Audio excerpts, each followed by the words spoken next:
अस्सलाम वालेकुम नमस्कार कर्नाटक। ಇವತ್ತು ಬೆಳಿಗ್ಗೆ ಸೀದಾ ಎದ್ಬಿಟ್ಟು ರೆಡಿ ಆಗಿಬಿಟ್ಟು ಸೀದಾ ಸ್ನಾನ ಮಾಡ್ಕೊಂಡು, ಇವತ್ತು ಫ್ರೈಡೇ ಆಗಿತ್ತು ಅದಕ್ಕೋಸ್ಕರ ಎಲ್ಲ ಫುಲ್ ರೆಡಿ ಆಗಿಬಿಟ್ಟು ಗಾಡಿಯೆಲ್ಲ ಹತ್ಕೊಂಡು ನಾನು ಹೋಗಿದ್ದೆ ಸೀದಾ ಭರತ್ ಹತ್ರ.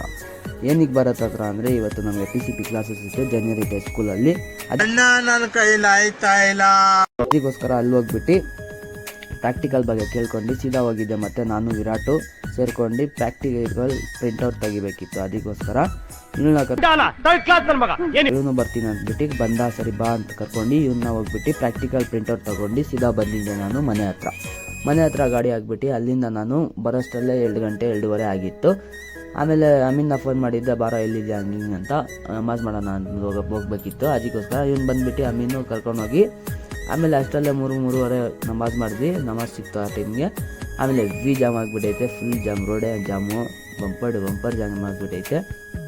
ಅಲ್ಲಿಂದ ಮುಗಿಸ್ಕೊಂಡು ಬಾ ನಮ್ಮ ಮನೆಗೆ ಬರಬೇಕು, ನೀನು ಏನು ಒಬ್ಬನೇ ಮಾಡ್ತೀಯ ಅಂದ್ಬಿಟ್ಟು ಇಫ್ತಾರಿ ಅಂತ ಕರ್ಕೊಂಡು ಹೋದ.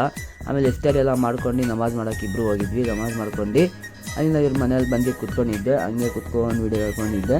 ಅಷ್ಟಲ್ಲೇ ಪ್ಯಾರೆಟ್ ಬಂದುಬಿಟ್ಟು ನನ್ನ ಮೇಲೆ ಕುತ್ಕೊಂಡ್ಬಿಟ್ಟೈತೆ ನೋಡಿ. ಇನ್ನೊಂದು ವಿಡಿಯೋ ತಗೊಂಡ್ಬಿಟ್ಟು ಅಲ್ಲಿಂದ ನನ್ನ ಮನೆಗೆ ಬಂದೆ. ಜೋಯಾ ನೋಡಿ ಏನೇನು ನಾಟಕ ಮಾಡ್ತಾವಳೆ, ಇದ್ಯಾವುದೋ ಹೊಸ ಪ್ರತಿಭೆ, ಅವಳಿಗೆ ಗೊತ್ತಿಲ್ಲ ವಿಡಿಯೋ ಆನ್ ಮಾಡಿದ್ದೀನಿ ಅಂತ. ನೋಡ್ಬಿಟ್ಟು ಎಲ್ಲ ಅಂತಾಳೆ. ಆಮೇಲೆ ತಿರ್ಬಿಡ್ತಾಳೆ ಅಲ್ಲಿ ನಾಚಿಕೆ ಪಟ್ಟಿ. ಅಲ್ಲಿಂದ ಸೀದಾ ಗಾಡಿ ಹಾಕ್ಬಿಟ್ಟು ಇಷ್ಟೇ ಇವತ್ತು ನಾವು ವ್ಲಾಗ್. ಹಳೆ ಸಿಗೋಣ, ಬಾಯ್.